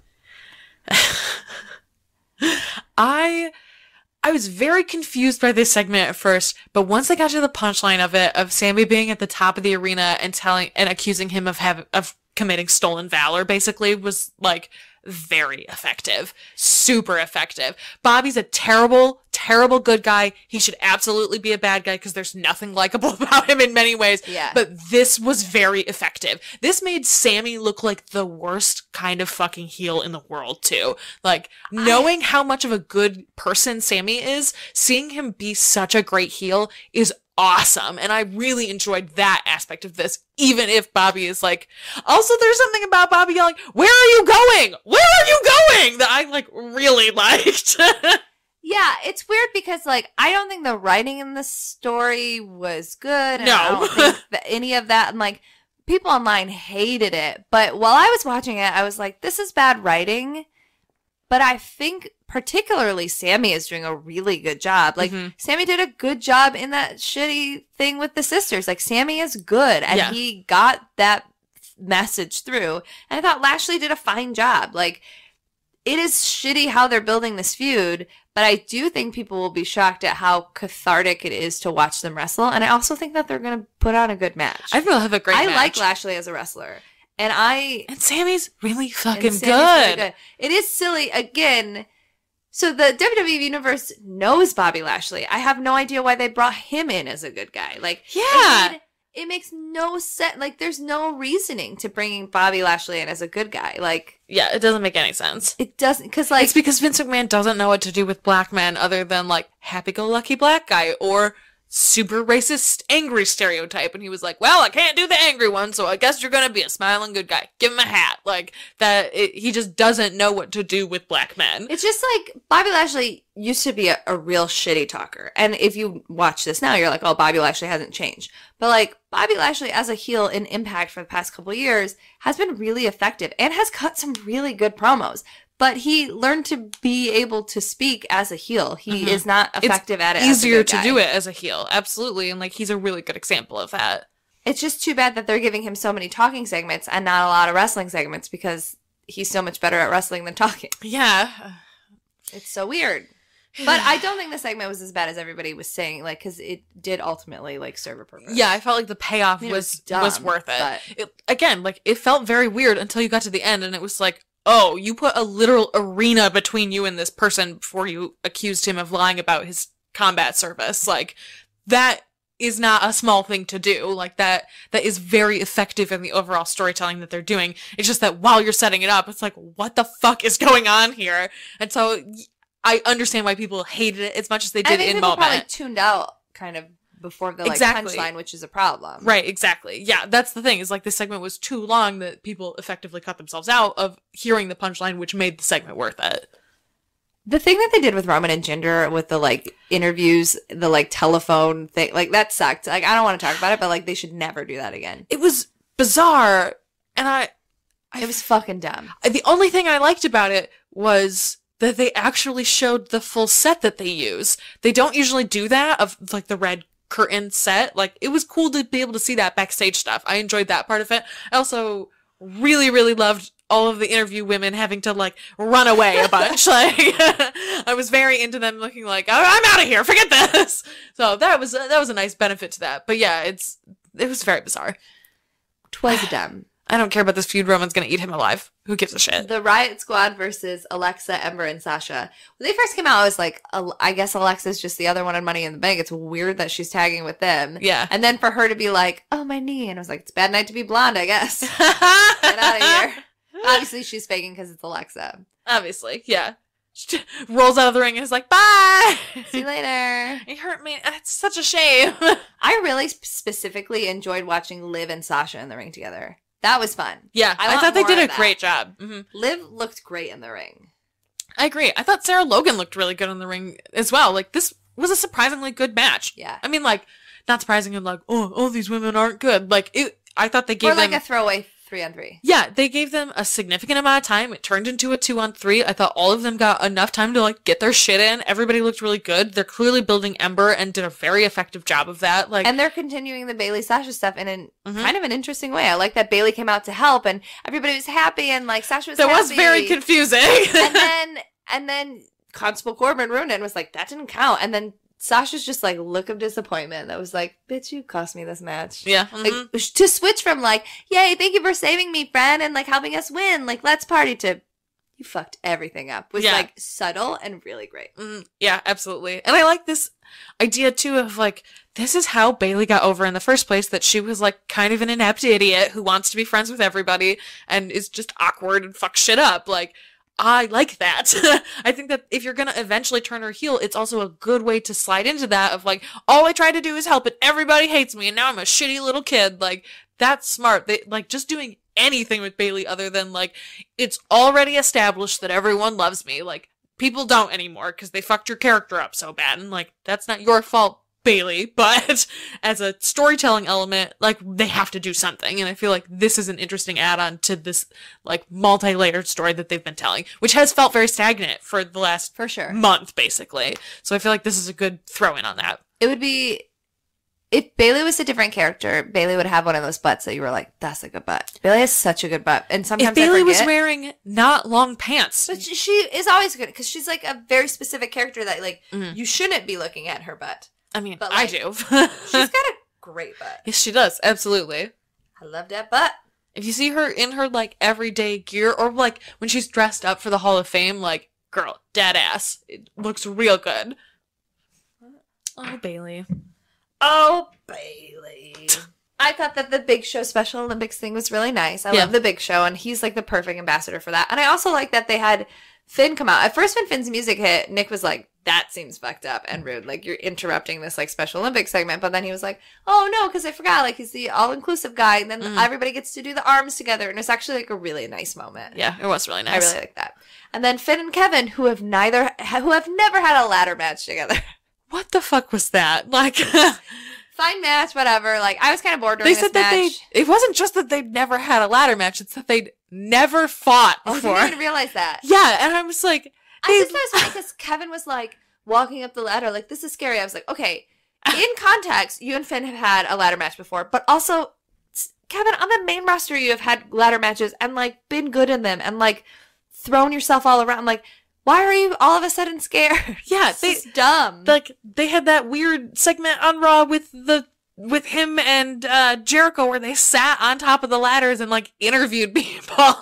Like, we know that you can climb a ladder. It was just such a weird detail. And also, like, they literally did this exact same segment when they were headliners of a takeover where they had a ladder match. But you know what's the best thing that came out of it is that Miss Kitty F on Twitter, Ashley, she so good spliced together the thing from RuPaul's All-Stars 3 where Aja jumps from the top of a set piece and does a death drop, and somebody in Milk in the audience goes, is she gonna jump from there? And she spliced it together, and it's amazing, and I know nobody can see it, but I'm just gonna play it.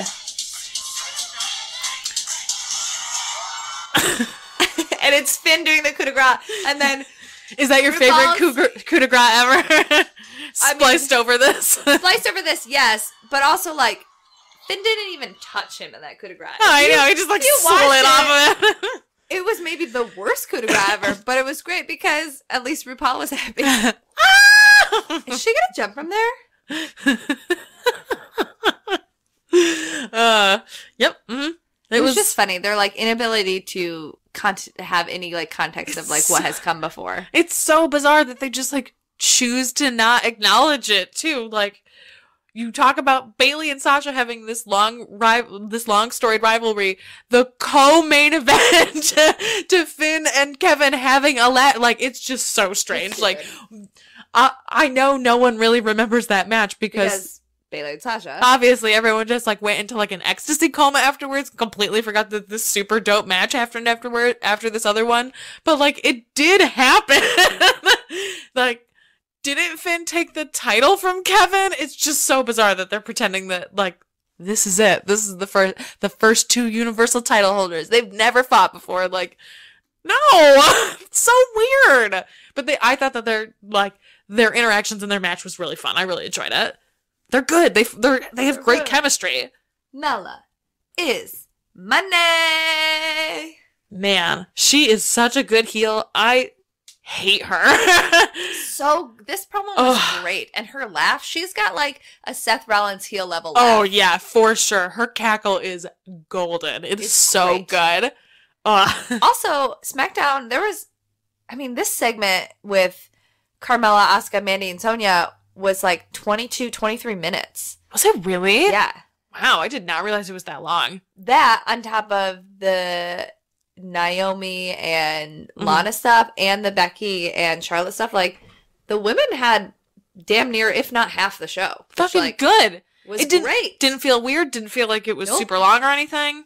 Awesome. That's great. I guess I definitely half if you count the fact that Paige was part of the like. Oh, the contract signing. Yeah. Absolutely. I love this. Awesome. I love that. You know, I think that it was important to address like kind of how Asuka has been like kind of floundering after WrestleMania. Like that is important. The name, The Defeated Asuka, brilliant. So good. It's like a really catchy thing to say, and it like fits in so also, well. Like how Carmella's buying her own hype. It seems like because like 3 weeks ago, if Asuka came up to her, she would act scared. But now, like it seems like she's like buying her own hype because like when Asuka came out, she didn't seem scared at all. And I think that is a really important element of the storyline. Yeah, I agree. Also, like Mandy's promo wasn't the best, but Mandy and Sonya are doing a good job. I thought Sonya did some of the best promo work she's done. Yeah, like Mandy's promo was rough, but like Sonya gets better every did a time. good job. Sonya just needs to try. That's the thing. Like she just needs. I love that rainbow gear. Oh, me too. Like she just needs to be given time to keep trying, and she just continues to get better, which I like. It's like Carmella. You just had to give her time. It's like Dana Brooke. When you give her time, she's really good. I thought this was good, and it was a good way to open the show, and especially have like Asuka win in the handicap match, but then have Carmella hit her in the head with the title and do the kick. Like we still have one more show between now and Money in the Bank. Like this is interesting. This definitely seems like something that would have been a go home show. Like I like it. Are they gonna do the women's contract signing next week? Probably. Yeah, okay. I think so. I assume so. Who knows? Cool. Awesome. I don't know. I don't pay attention that much. That backstage segment of Miz like practicing and doing like and then New Day coming up and him being like, Miz Jitsu. This was such a good backstage segment. I just love how sincere the New Day were, and like Big E being like, we play too much. Like, I get it. We play too much. I just love it. I feel like a broken record. I just love New Day so much. I love that. I'm wearing a New Day shirt. They were so good. So sincere. But then they had the moment like, we'll reveal our member. And they were all laughing. And Miz was like, take this seriously. I mean, this was a segment that was like designed for me to love. It's the Miz and the New Day. Absolutely. But also they're like unbridled joy when Miz stuck his hand in a hat of pancake batter. Big E's like weird fucking crazy laugh. Oh, it was so good. I loved it. I thought it was great. Miz trying to flick the batter into their faces was because he clearly did it on accident to Xavier. And like, no, I'm attempting to do it and it's hard. I don't have enough batter. Should have just dipped his hand back in and like thrown it in their face. That would have been really funny. Also, like, Mr. Bootyworth or whatever, like, he cannot keep it together. He's just, like, suppressing a smile the whole time. It's really funny. I like him. He's a fun addition. I like that they have this weird butler who serves the pancakes. It's such a good addition. A tuxedo t-shirt. Hilarious. And a monocle. Can't forget the monocle. Harper for Carl Anderson. Anderson won, whatever, who cares. I was surprised that Anderson won. I hope that the club wins the belt because I'm so over. Boo, Bludgeon Brothers. So over the forever. Luke Harper is in such good shape. Yeah, Luke Harper rules. The Bludgeon Brothers suck. And as long as they saddle him with deadweight Eric Rowan, he's going to suck in WWE. Sorry, everybody. Naomi and Jimmy. I like when they get to, like, revel in their, like, coupleness. They're just the best. I like a functional couple. Yeah. You know, I obviously prefer intergender wrestling to mixed tag wrestling, but we haven't seen a mixed tag match since in a minute, the fucking, what was it called? Mixed Match Challenge. And I don't think we have. And I thought that this was fun. I also like the idea that, like, Lana can tag with Aiden, not just her husband. Like, they're part of this stable. Rusev's in this other fucking Rusev thing. Day is what they referred to them as. And, like, the whole stable is Rusev Day. I like that. Lana's gonna this is Lana Day. Are you going to buy that shit? I want it. Lana's the best. Lana #1. You should just send Lana a message and be like, hey, will you send me a shirt? I know we haven't talked since Christmas, but can you send me a shirt? I know we haven't talked since Christmas. Which is the last time we talked. Is a hilarious thing to say. Lana!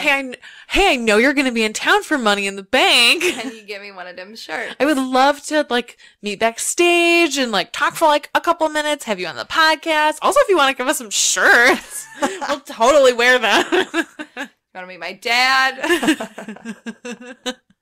He's a veteran. Support the vets. Get him a shirt. Yeah, see? All we have to do is disclose to our audience that we did this, then it's not bad. I'm not doing any of that. Damn it.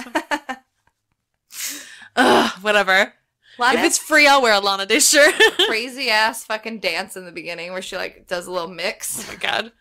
Oh, also, we didn't get to talk about this because we have the last episode. I really enjoyed their dance-off segment. I thought it was nice that they got to do... Oh my god, we didn't get to talk about it. After everyone being like, I can't wait to hear what Stella has to say. I really liked it. We both really liked it. Yeah, I'm really glad that they got to do something fun. I thought that they treated it in a serious enough manner that it didn't feel like Total Divas where it was like, this is too serious. It was like, this is fun. And like, everybody lost their shit for the rap battle of the New Day and the Usos. Like, let the women don't always have to have super serious matches. Like, I was watching SmackDown with Michael and he was like, I don't understand why Charlotte and Becky are having this like semi-comedy match. I liked it. Me too. I thought it was effective. I thought it was effective too because I don't need every single fight up until Money in the Bank to be 100% brawling. And it felt nice that they had this like, LOL, I'm Charlotte, I'm so much better than you. But we're also friends. But we're friends, but I can like fuck around because I know I'm gonna win and then have her lose. It felt very appropriate. I thought it was really good storytelling between the two of them. But that's why I liked that dance-off segment. It felt like they both got to have fun for a minute and Lana did a great turn at the end. It felt really good.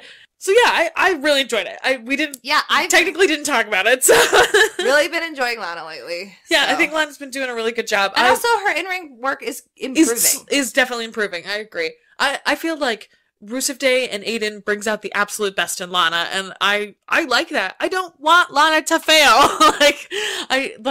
Lana has her issues, whatever everybody does. I know that that's a thing. Like, it is nice to see her getting better, and like.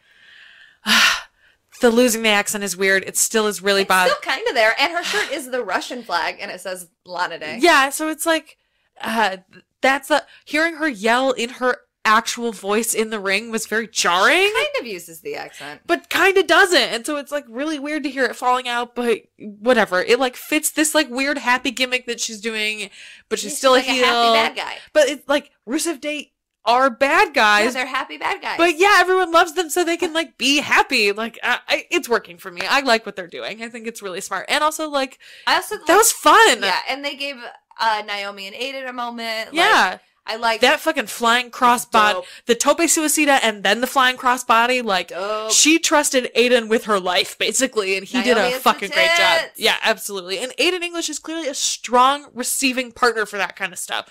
I don't know any of his stuff before WWE. Like, was he in the indies? Did he do intergender stuff? He was just like a weird stage combat theater kid. Yeah, because I know that he studied at Columbia, but like, I don't know anything about it. But he also, like, he's married into the Guerrero family. She is also a weird theater kid. She's an actor. That's true. She was a dancer for a super long time too. But she like, if you follow her on Instagram and stuff, and she's like, I'm preparing for my new role. I just finished my like one-woman show. True. Like, she is an actor. So I think they like, definitely, I think they connect. Part of the reason they're together is they connect on both those things. Like, we both love pro wrestling. I grew up in it. My dad is like one of the most famous wrestlers ever. You're a pro wrestler, but we also connect on this different, like, we're weird theater geeks level. Oh, that makes sense. That does make a lot of sense. Interesting. Which also makes sense why, like, she's like very attractive and he's like kind of not, but like talent crush. I think Aiden English is very attractive. Well, I mean, yeah, he looks kind of like my husband. In like if you took Aiden English and Conor McGregor and smushed them together, that's kind of what my husband looks like. Weird. But like Aiden English, Nick especially looks at like a blonde EC3. But like Aiden English, especially at like WrestleMania, excellent chef kiss. So is the title of this episode just Chef Kiss? Oh, it has to be, clearly. Chef Kiss. People will hear the first one and be like, oh, that's why it's the title. And then by this fifth one, they'll be like, what the hell is happening? Chef Kiss. Chef Kiss. Chef Kiss for you. Chef Kiss for you. Heels and Heels do the appreciation hot dog. We'll do the Chef Kiss. Chef Kiss. It's like that the first time he did it, he just did the hand motion and said, Chef Kiss. AJ slapped the shit out of Nakamura, but all Nakamura wanted like an was angry girl. That worked. This pen is broken. Oh, okay. You're just tossing it behind, and Paige is like, oh, God, I'm so mad at you. Can't be mad. I'm so mad. This pen is out of ink. I'll take your pen. This pen is broken. Fuck you. Fuck your pen. Oh, it was so good. My grandfather gave me that pen. Nakamura as shitty heel is so good. Another chef kiss. So good. So many chef kiss. Seeing Paige interacting freely as like the actual GM Not with the just men. Lady GM. Yes, it felt really good. They like advertised her as upcoming as part of her GM duties now. I like it. I think that they've hit their like sweet spot stride with Paige. She's like, I like that they trust her enough to do this kind of stuff too. Like this segment also hinged on her being able to like kind of have control over it, and I thought she did a very good job. And also, AJ and Shin were excellent. They did a great job. I love it. I love that image of AJ standing up and screaming at Nakamura, and Nakamura just looks so bored. So good. I love it. The Charlotte and Becky stuff was fun. I think that's kind of the only way to do it because they're both good guys, but they're friends. But like, I mean, it's also important that Becky won. Like, yeah, Charlotte doesn't need to win right now. Like, she's No. not the champ. Like, it's important to remind people that Becky is a really good wrestler. Becky's too. a really good wrestler. She almost won Money in the Bank twice. Becky's great. I would be happy if she won Money in the Bank. The rumors are is that a Raw woman's going to win and a SmackDown men is going to win. I mean, that makes sense. I feel like Becky would be well served by it because she needs something. But also there are people... that's how Rumble worked. It was Raw woman, SmackDown man. Yeah, that's true. That's a good point. Whoa. Facts. Big Cass sucks. And then Daniel Bryan went on the internet and was like... eviscerated him. You suck. You suck. What did he say? I put it up. Also, apparently he had like 30 seconds to prepare for this. You and was haven't just trained like, I'm hard ready. enough. You haven't been in the gym hard enough. You don't know how to wrestle hard enough to break my leg in half. Shin bone to the dome when your mama ain't home. Damn. Ethered. I don't understand what we're supposed to be getting from this other than that Big Cass sucks. Like, Bye. really sucks. I could never see Big Cass again, and I could never see Lars Sullivan again, and I would be happy. Those are the two things I learned this week. Yeah. Here's Vince trying to jerk off all over everybody's faces about these big guys, and everyone's like, nah, bitch, we've moved on. We're not into this. You have the perfect big guy in the Braun Strowman. Well, part of it with Braun Strowman is that, like, there were a lot of rumors that he was getting pushed way before he was ready, and so people were like, I hate this. Fuck Braun. This is stupid that they're trying to push him. But he's proven himself to be really fucking good. Really good. And has been given this space to flourish. And so in that sense, yeah, Vince was right to think, like, this dude is main event caliber. But Big Cass does not fall in that same space. Big Cass has had a lot of fucking time to prove himself, and I am bored every time he comes out. Like, I came around on Braun in months. It did not take very long. I thought that the backstage interview with Sin Cara and Zelina was dope. Oh, yeah. I love that Zelina's like... Sin Cara's like, I just don't know. Some things happened to him. She goes, I am not something. Yeah, right. I am the best thing that has ever happened to him. When he was friends with you, he was lazy and in a mask. You put this beautiful man in a mask. Like, how dare you? She is not wrong. And then him coming like so aggressive. Right? Rah! Screaming in Spanish. I fucking love it. I love too that like his English has definitely improved. It's gotten much better over the time that he was at NXT, which is clearly why he was there and they did a good job with that. But also like I like that because they have Zelina with him, he can just scream like a crazy person in Spanish and it's not weird. Effective. I really like it. It like when Asuka screams in Japanese, it's very effective because it's like, oh fuck, you're scary. You're like actual scary. And it's having him attack him and just fuck him up and scream at him in like rage Spanish, I'm here for it. Anytime he wants to rage scream in Spanish, I'm happy. I'm here for it. And Zelina looking smug as fuck. I love it. I love all these snake necklaces she's been wearing too. Chef kiss. Excellent. Chef kiss. Money in the Bank 3-on-3. This basically was only good for the pancakes and the Miz. I mean, the wrestling was fun. But like, yeah, that's what we're here for, right? Oh yeah, absolutely.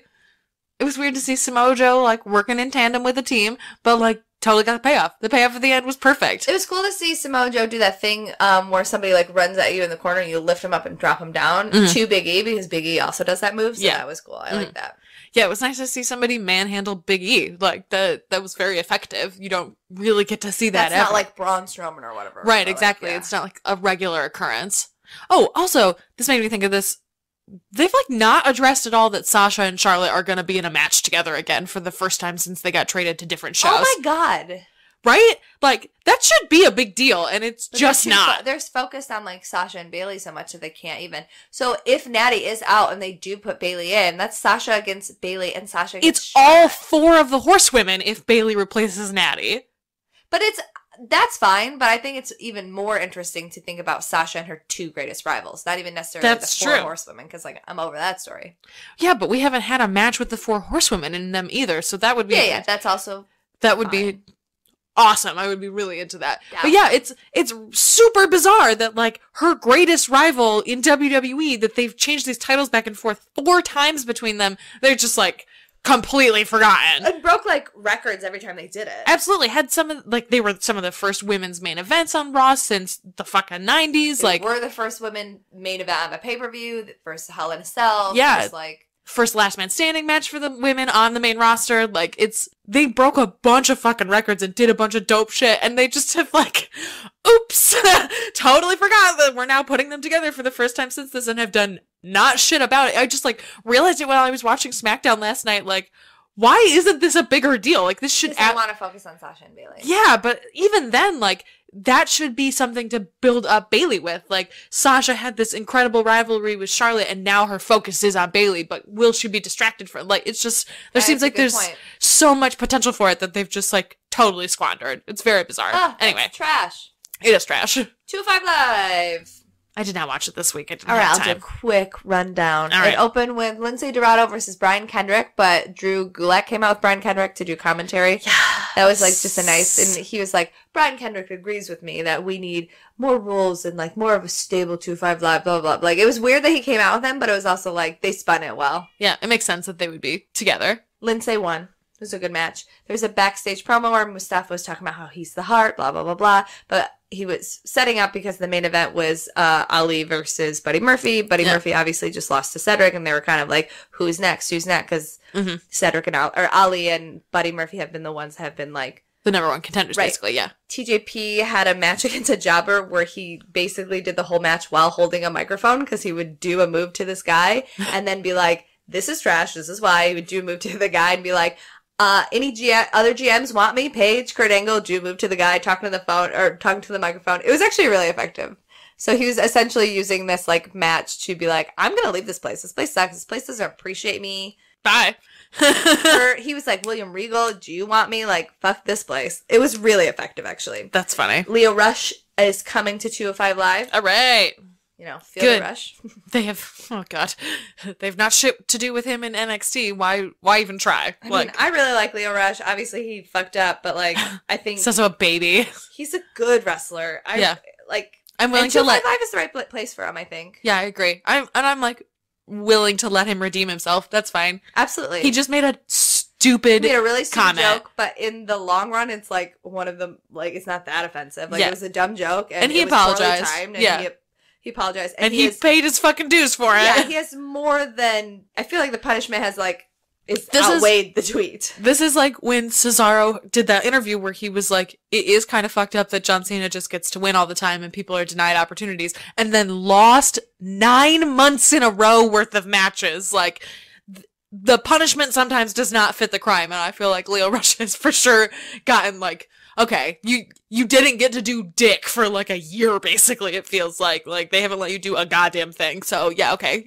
At least you didn't have to lose on TV for 9 months in a row and, like, fucking kill your character, basically. So, I feel like he kind of got off on the easy end here. So, I'm, like, ready to be okay with him again. Main event, like I said, was Ali versus Buddy Murphy. It was a really good match. It seemed like Ali was gonna win.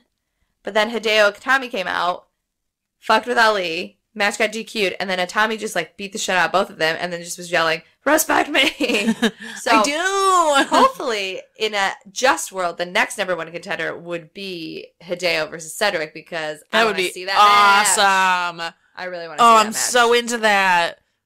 And again, good villain. He needs a good villain as a foil. But like, I love Ali and I love Cedric, but their feud is boring. Like, I don't need to see it anymore. You're both faces, and I need a villain. You know that, like, oh, this is gonna be a really good match, but like, this sounds shitty because like, I obviously love really good wrestling, but like, the story's important. Yeah, sometimes I want more. Like, sometimes I can appreciate a match just for like the technical prowess. Like at WrestleMania, I was like, yes, this is like absolutely great match, like getting me hyped for the day, but like they can't have a long running feud because they're both good guys, and you want to root for both of them. Like, you need to be able to boo someone. Yeah, somebody needs to be the bad guy, and Buddy Murphy is a really good bad guy. He was a great foil to Cedric Alexander.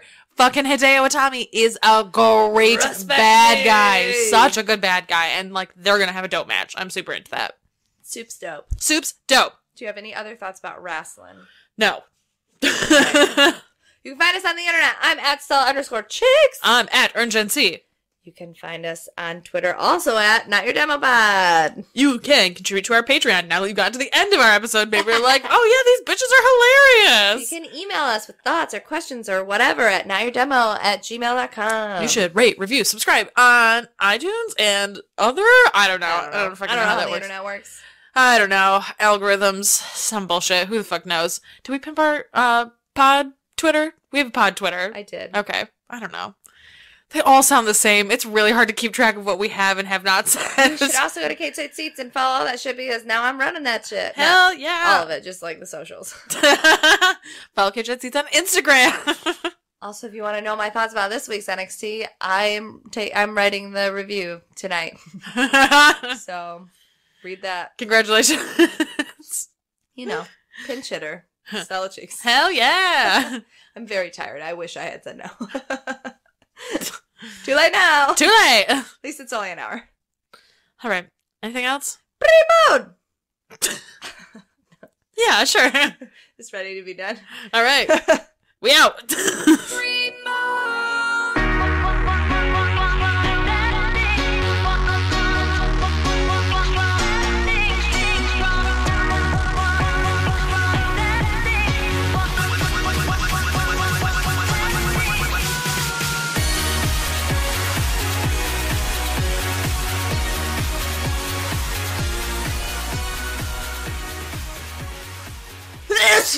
Gesundheit. Oh, I know German. Yeah. I had to learn it. Hi, it's Jamie, Progressive #1, #2 employee. Leave a message at the... Hey, Jamie. It's me, Jamie. This is your daily pep talk. I know it's been rough going ever since people found out about your a cappella group, Mad Harmony, but you will bounce back. I mean, you're the guy always helping people find coverage options with the Name Your Price tool. It should be you giving me the pep talk. Now get out there, hit that high note, and take Mad Harmony all the way to nationals this year! Sorry, it's pitchy. Progressive Casualty Insurance Company and Affiliates. Price and coverage match limited by state law.